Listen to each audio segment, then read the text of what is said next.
Muy buenos días con todos. Vamos a iniciar la clase de biología con el tema 2, biomoléculas inorgánicas, glúcidos y lípidos. Para eso debemos saber lo que son los bioelementos. Los bioelementos son los elementos químicos presentes en los seres vivos.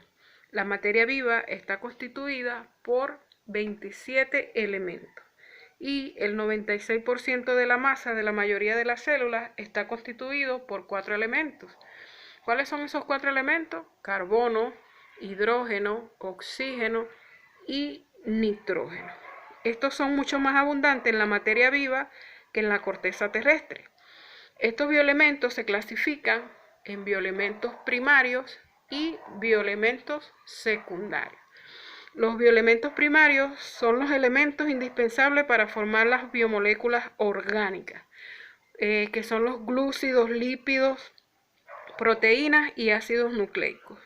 Y constituye el 99% de la materia viva seca. Son el carbono, hidrógeno, oxígeno, nitrógeno, fósforo y azufre, los que conocemos como los CHOMS.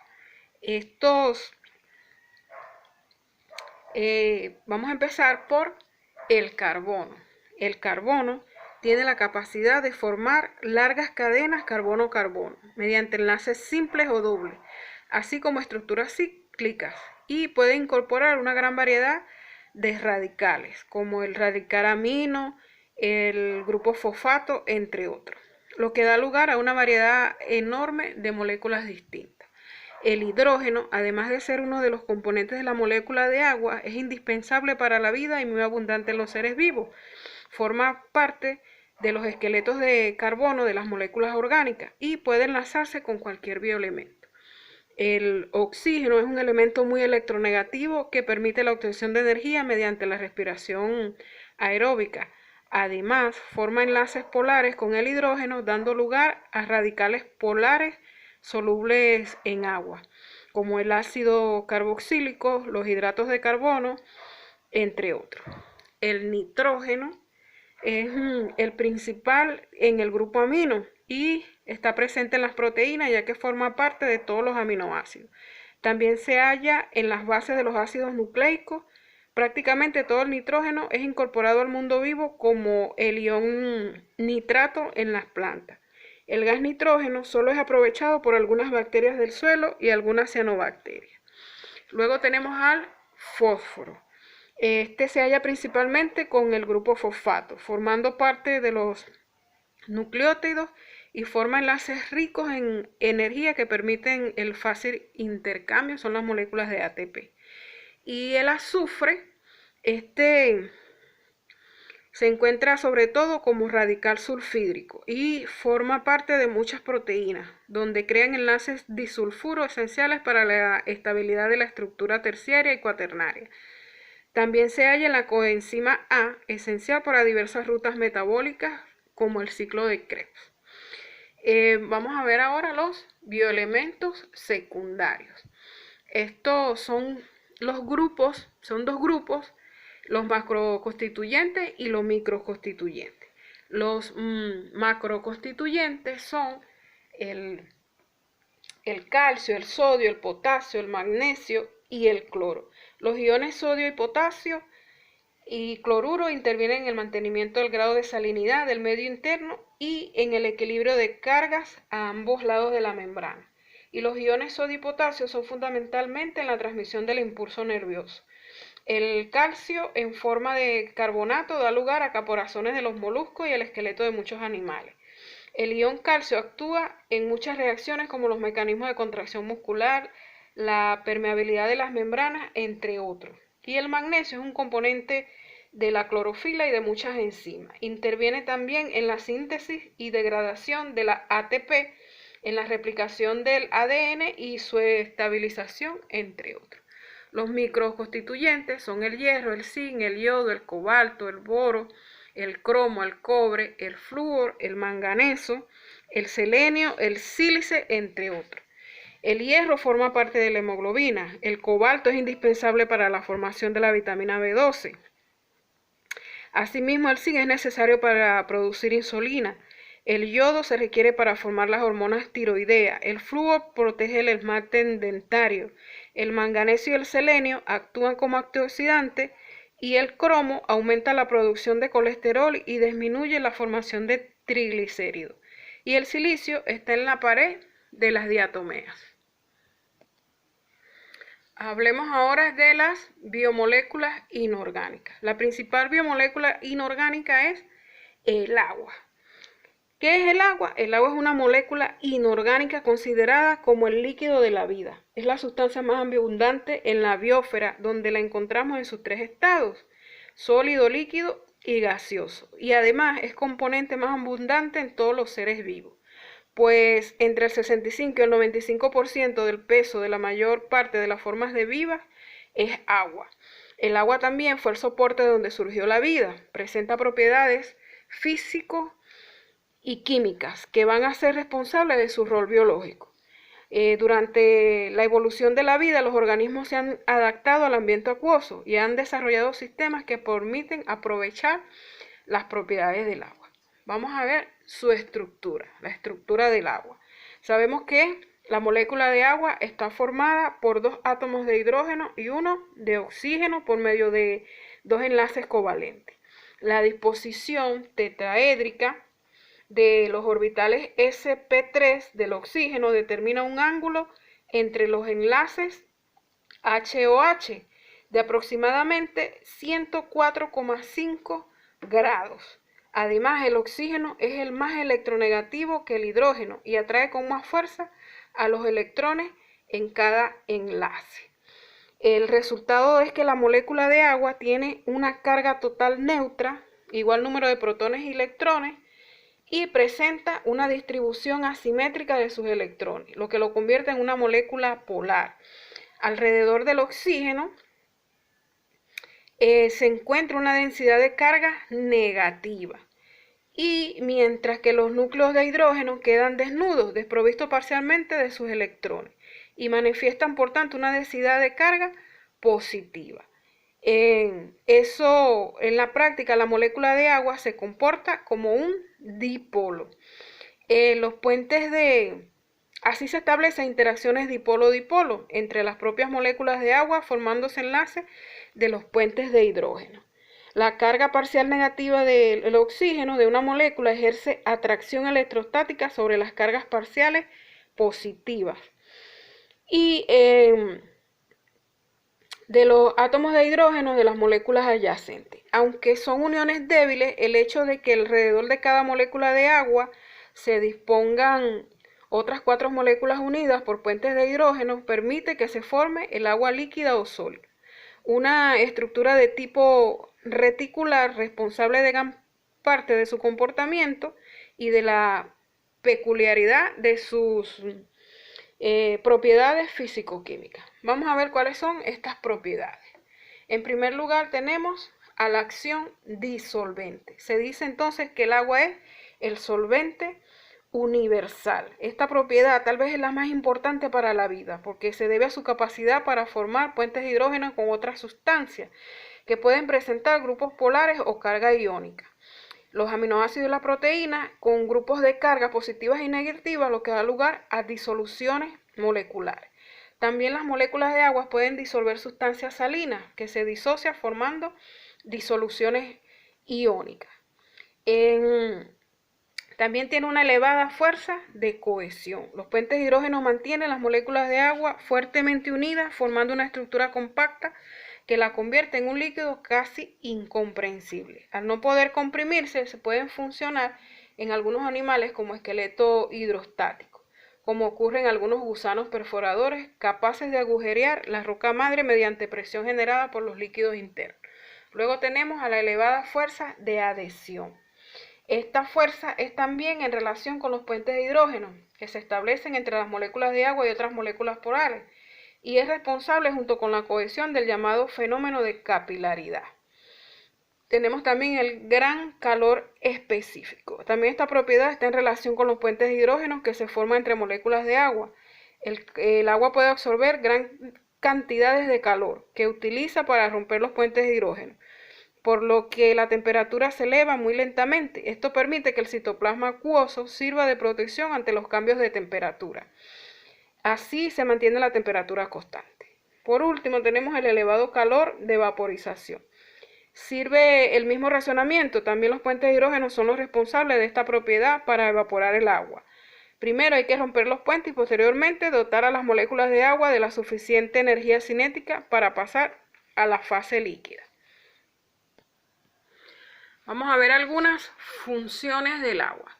Como primera función, favorece la circulación y la turgencia, da flexibilidad y elasticidad a los tejidos. Puede intervenir también como reactivo en reacciones del metabolismo, aportando hidrogeniones o hidróxilos al medio. También es soporte o medio donde ocurren las reacciones químicas. Es lubricante o amortiguadora del roce entre los órganos, amortiguador térmico, transporte de sustancias, entre otros. Vamos a hablar un poco sobre la ionización del agua. Esto se refiere a la disociación del agua. Vamos a hablar de este personaje, Søren Peter Lauritz. Este fue un químico danés que su aporte fue introducir la escala del potencial de hidrógeno, que no es más que el pH. ¿Qué hizo este señor? Pues el agua tiene la capacidad de disociarse en iones, por lo que en realidad se puede considerar una mezcla de agua molecular, protones hidratados y iones hidróxilos. Este producto iónico es constante como en el agua pura, la concentración de hidrogeniones y de hidróxilo es la misma.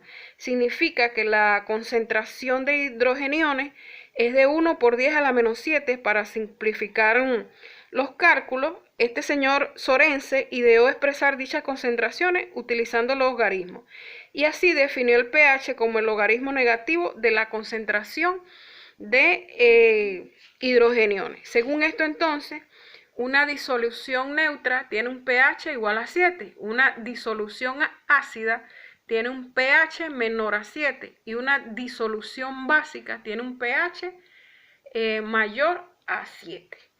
En algunas soluciones, en general hay que decir que la vida se desarrolla a través de un pH próximo a la neutralidad y los organismos vivos no aportan variaciones de los pHs mayores de 1/10 de unidad y por eso han desarrollado a lo largo de la evolución sistemas de tampón o buffer que mantiene un pH constante mediante un dador y aceptor de protones respectivamente. Hablaremos ahora de las sales minerales. Las sales minerales, además del agua, existen también estas moléculas inorgánicas. En su función de solubilidad en agua se distinguen dos tipos, las insolubles en agua y las solubles en agua. Las solubles en agua forman estructuras sólidas que suelen tener función de sostén o protectora, como por ejemplo, esqueleto interno de vertebrados en que encontramos los fosfatos, cloruros y carbonatos de calcio, como caparazones de carbono de calcio en crustáceos y moluscos, endurecimiento de células vegetales como en las gramíneas, los otolitos del oído interno que están formados por cristales de carbonato de calcio. Y las solubles en agua se encuentran disasociadas en sus iones y que son los responsables de actividad biológica, desempeñan la siguiente función. Las funciones catalíticas, que son algunos iones como el cobre, magnesio, manganeso y zinc, que actúan como cofactores enzimáticos. Las funciones osmóticas, que intervienen en los procesos relacionados con la distribución de agua en el interior de la célula y en el medio donde vive esa célula. Y la función tamponadora, que se lleva a cabo por los sistemas carbonato-bicarbonato y también por los monofosfato-bifosfato. Hablaremos ahora de los glúcidos. Los glúcidos, también llamados carbohidratos, hidratos de carbono o sacáridos, que son los azúcares, son moléculas orgánicas compuestas por carbono, hidrógeno y oxígeno. Son solubles en agua y se clasifican de acuerdo a la cantidad de carbono o el grupo funcional aldehído. Son la forma biológica primaria de almacenamiento y consumo de energía. Otras biomoléculas energéticas son las grasas y en menor medida las proteínas. Los glúcidos pueden sufrir reacciones de esterificación, animación, reducción, oxidación, la cual otorga a cada una de las estructuras una propiedad específica, como puede ser la solubilidad. ¿Cuál es su trascendencia biológica? Pues es fuente de energía, forma estructuras y tiene función también de almacén. ¿Cuáles son los tipos de glúcidos o la clasificación de los glúcidos? En primer lugar tenemos a los monosacáridos. Estos son los más simples y están formados por una sola molécula. No pueden ser hidrolizados a glúcidos más pequeños. La fórmula química en general es la siguiente, donde N es mayor o igual a 3. Estos se acuerdan o se clasifican de acuerdo al número de carbonos que contiene. Su límite es hasta 7 y el menor es el de 3 carbonos. Su grupo funcional, el que tiene 3 carbonos, se llama triosa. Esta es su fórmula química y como aldosa es gliceraldehído. El de 4 carbonos es tetrosa, esta es su fórmula y como aldosa es eritrosa. Con 5 carbonos se llama pentosa y se llama ribosa arabinosa. Con 6 carbonos, hexosa, esta es su fórmula general y se llama glucosa galactosa. Y con 7 carbonos se llama hectosa, esa es su fórmula general y no existe como aldosa. La siguiente clasificación son los oligosacáridos o disacáridos.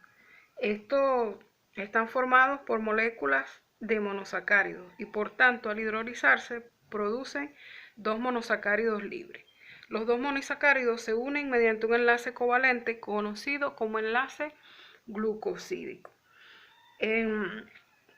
Tras una reacción de deshidratación que implica la pérdida de un átomo de hidrógeno de un monosacárido y un grupo hidroxilo de otro monosacárido, con la consecuencia de formación de una molécula de agua. De manera que la fórmula de los disacáridos no modificados es esta, CH12, C12H22, oxígeno 11. La sacarosa es el disacárido más abundante y la principal forma en la cual los glúcidos son transportados en las plantas. Está compuesto por una molécula de glucosa y una de fructosa. El nombre sistemático de la sacarosa es glucodiparanosil, fructofuranocido. Indica 4 cosas, son monosacáridos de glucosa y fructosa. La disposición de las moléculas en el espacio, la glucosa adopta la forma piranosa y fructosa, y la unión de los monosacáridos del carbono en anómero beta-glucosa está enlazado con el alfa-C2 y la fructosa formando el glucopiranosil beta-fructofuranocido y liberando una molécula de agua. El sufijo óxido implica que el carbono anomérico de ambos monosacáridos participan en un enlace glucosídico. Otro de los disacáridos es la lactosa. Este es el azúcar de la leche. Este es un disacárido compuesto por una molécula de galactosa y una molécula de glucosa. Y está presente naturalmente solo en la leche. La otra que tenemos es la maltosa. Esta se encuentra en las semillas de germinación y está formado por una glucosa beta más otra glucosa. También tenemos a la estaquiosa, que es un tetrasacárido formado por una glucosa, 2 galactosa y una fructosa. Y los oligosacáridos se encuentran con frecuencia unidos a proteínas formando glucoproteína, como una forma común de modificación tras la síntesis proteica. La siguiente clasificación son los polisacáridos.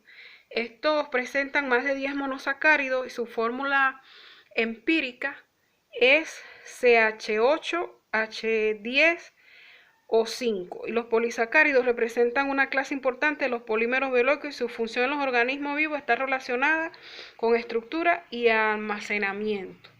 Estos tipos son polisacáridos de reserva, que son el almidón y el glucógeno, y los polisacáridos estructurales, que son la celulosa y la quitina. El almidón constituye la reserva energética de los vegetales y el glicógeno constituye la reserva energética de los animales. Abunda en el hígado y en los músculos esqueléticos. Y el glucógeno es una molécula ramificada formada por la unión de glucosas mediante los enlaces glucosídicos alfa 1, 4 y alfa 1,6. Los polisacáridos estructurales, que son la celulosa, es el polisacárido más abundante en la naturaleza. Las fibras de algodón son celulosa en 98 o 99%, constituye aproximadamente el 50% del carbono en la biosfera y se encuentra en las paredes celulares de plantas y algas. Está formada por la unión de glucosas mediante glucosídico beta 1,4. La quitina se encuentra en el exoesqueleto de los invertebrados de hongos y algas. Hablemos ahora de los lípidos. Los lípidos son biomoléculas compuestas principalmente por carbono e hidrógeno, en menor cantidad el oxígeno. Aunque también pueden contener fósforo, azufre y nitrógeno. Tiene como característica principal al ser insolubles en el agua y solubles en orgánicos como el benceno, el cloroformo, entre otros.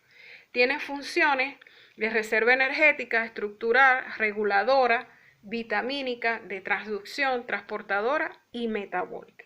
La función de reserva energética es que los triglicéridos son la principal reserva de energía de los animales, ya que 1 gramo de grasa produce 9,0 kilocalorías en reacciones metabólicas de oxidación, mientras que las proteínas y los glúcidos solo producen 4 kilocalorías por gramo. La función estructural, los fosfolípidos, los glucolípidos y el colesterol forman las bicapas lipídicas de las membranas celulares. La reguladora, las hormonas esteroides regulan el metabolismo y las funciones de reproducción, entre otras actividades. La función vitamínica es las vitaminas liposolubles, son de naturaleza lipídica, como las vitaminas A, D, E y K.